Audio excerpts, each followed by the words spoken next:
last week we broke the news that the RCMP plans to bring in a uniform with a built-in Muslim hijab. That's not the full face-obscuring niqab, but it's the partial head covering that some Muslim women wear. Well, what does a hijab mean? What does it stand for?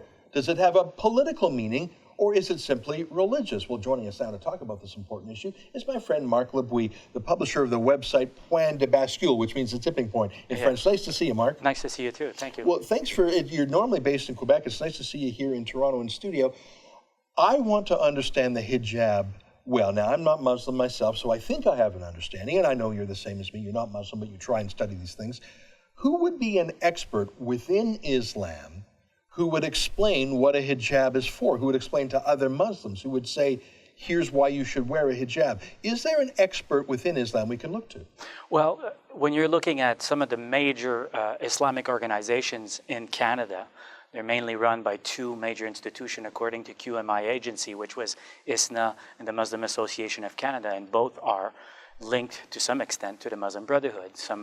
And one of the core spiritual leader of the Muslim Brotherhood is called al-Qaradawi. Actually, Salim Mansour, a Muslim himself, once described al-Qaradawi as akin to a pope. His influence is so important to the Sunni world that is actually more influential to the Sunni world than the Pope is to the Catholics. Now, al-Qaradawi, he's still alive, right? He is still alive. He's based in Qatar. Al Jazeera is basically, he's like the chaplain of Al Jazeera. He has an audience of millions and millions of people when he does his show there.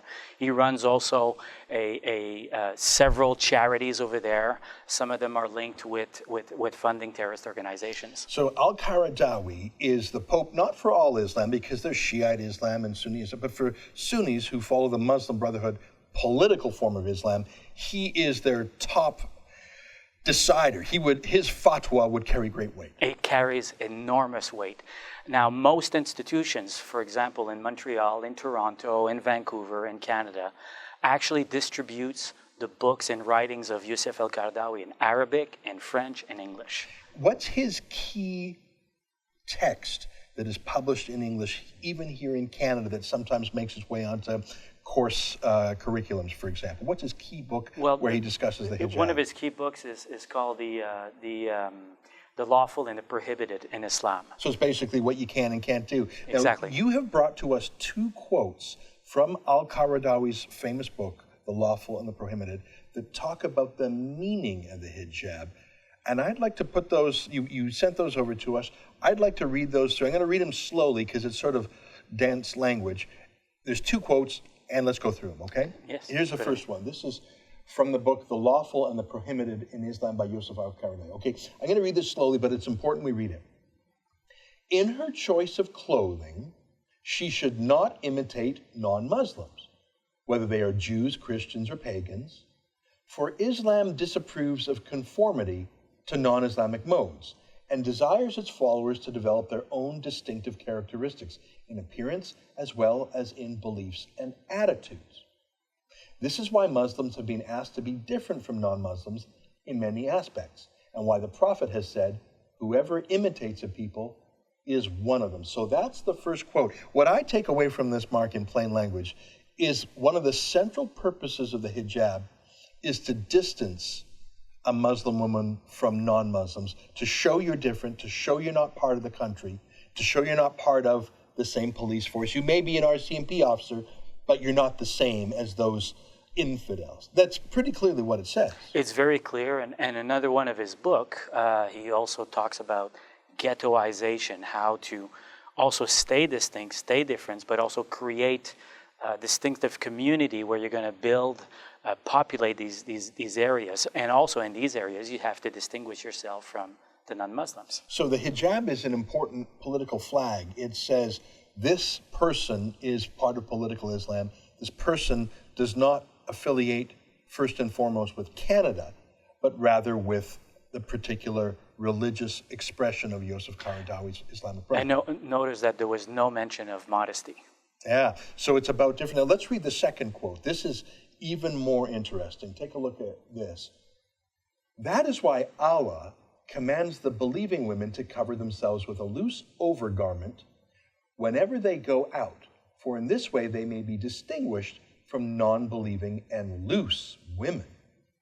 Allah commanded his prophet to convey to the whole Ummah, that means the whole Muslim nation, this divine message. O Prophet, tell thy wives and daughters and the believing women that they should put on their outer garments, that is, whenever they are outside the home or inside it when non-mahram men are present.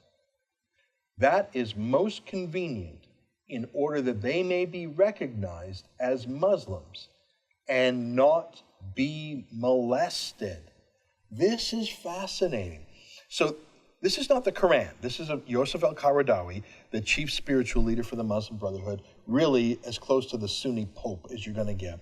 Very famous book, followed around the world, translated. It's really what's animating many of our more extremist mosques. And his first quote that we read said, this is about separating yourself from the country you're in. Absolutely.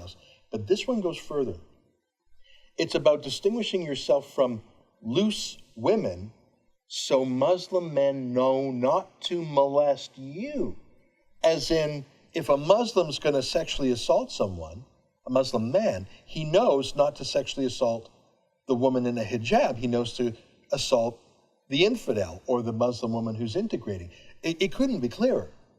Exactly. And one of the first things that Yusuf Qaradawi did when he started to really get a lot of traction in Europe mainly, was to be able to establish and implement this in a very, very serious way. What we notice, and you've been to Paris, so what we've noticed is in some banlieue, the suburbs, where there's these communities, these no-go zones almost, what even the non-Muslims now, for fear of being molested, are wearing veils. That's incredible. This is known, this is mainstream, this is actually documented as well. Yeah. In the background for a moment there, we showed you taharush. That's another Arabic term for the mass organized sexual molestation and rape. In this image here, literally dragging an unveiled woman down into a subway station. God knows what they do there. And this fits in with Qaradawi's message, which is these Muslim predators will go after women, but not the ones in a hijab. At least they're not supposed to. And none of this is fitting for a police force. The two things we've talked about here, that the one purpose of the hijab is to say you're different and apart from the infidels. That's not appropriate for an RCMP police force that you're supposed to be part of. And the second part is even worse, which is signaling, don't molest me, molest the girl next to me who's not dressed this way. This is deeply disturbing that this political clothing is in our RCMP now. And on top of it, can you imagine if this understanding is widespread and you're having a police officer that will basically maybe be invited to go into a domestic problem somewhere. She's representing this symbol, and she may be aligned with the kind of teachings that Yusuf Qaradawi was talking about. So how does this Muslim woman who doesn't want to wear their veil is going to feel? Is she going to feel like in Cologne, these women, is she going to feel that the police is there to protect them, or is she going to feel that they're agents of the ideology? Yeah.